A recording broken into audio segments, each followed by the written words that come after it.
Namaste.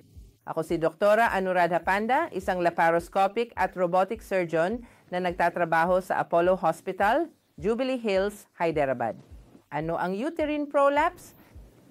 Ang uterine prolapse ay nangangahulugang may bumababa o lumalaylay. Kapag sinabi mong uterine prolapse, ang matris ang bumababa o lumulubog pababa. Maaaring bumaba ito ng mag-isa o maaari ring may umbok tulad ng sa pantog o sa rectum. Kaya maaari itong may kasamang cystocele kapag ang pantog ang apektado o rectocele kapag ang posterior na bahagi ng pelvis ang apektado. Ano ang sanhi ng prolapse? Kadalasan, ito ay dahil sa panghihina ng mga kalamnan sa pelvic floor na maaaring mangyari dahil sa pagtanda o pagbaba ng estrogen. Maaari rin itong mangyari kung ang isang tao ay maraming naging anak, nagkaroon ng mahihirap na panganganak o kung may matagal na pagdumi o matagal na ubo.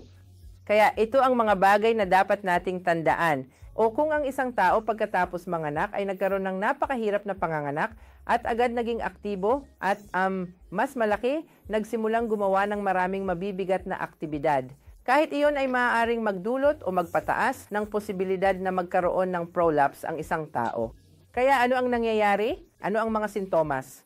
May mga matatandang lumalapit sa amin at nagsasabing nakakaramdam sila ng umbok o bigat sa kanilang puwerta.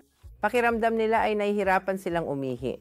Kailangan pa nilang itulak ang isang bagay para makaihi o nahihirapan silang dumumi at pagkatapos ay napapansin nila ang umbok. Ito ang mga karaniwang sintomas na aming nakikita. Kaya ano ang dapat gawin?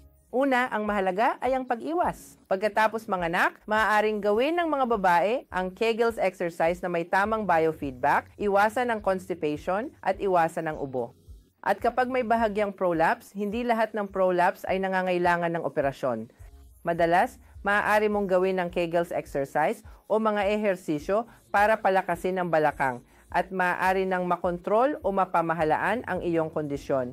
Ngunit kapag may sintomas na o kung ang isang babae ay paulit-ulit na nagkakaroon ng impeksyon sa ihi dahil sa prolapse o nahihirapan siyang dumumi at palaging dumidikit o nasasagi ang prolapse kaya siya nahihirapan, doon na kinakailangan silang operahan.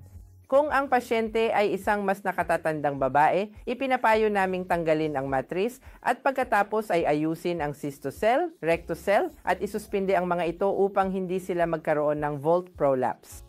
Ngunit madalas, kapag mas batang babae ang lumalapit at nais niyang mapanatili ang kanyang matris, maaari rin itong gawin. Maaari naming ayusin o itaas ang matris. Yan ang tinatawag naming hystereopexy. Inaayos namin ang matris, maaaring mula sa ibaba sa pamamagitan ng sacrospinous ligament o colpopexy mula sa itaas. At sa ganitong paraan ay maaari pa rin niyang mapanatili ang matris at magkaanak. Ngunit maaari pa ring bumalik ang prolapse. Kaya may karamihan sa kanila ay nauuwi sa cesarean section.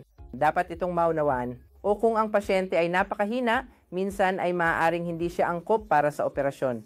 Sa ganitong kaso, naglalagay kami ng sing-sing na tinatawag na pessary, isang ring pessary o iba pang uri ng pessary na magagamit na itinutulak ang matris papasok at nananatili ito roon kung hindi pwedeng ma-anesthesia ang pasyente.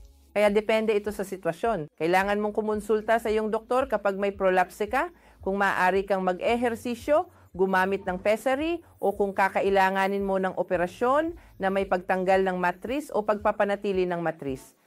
Salamat!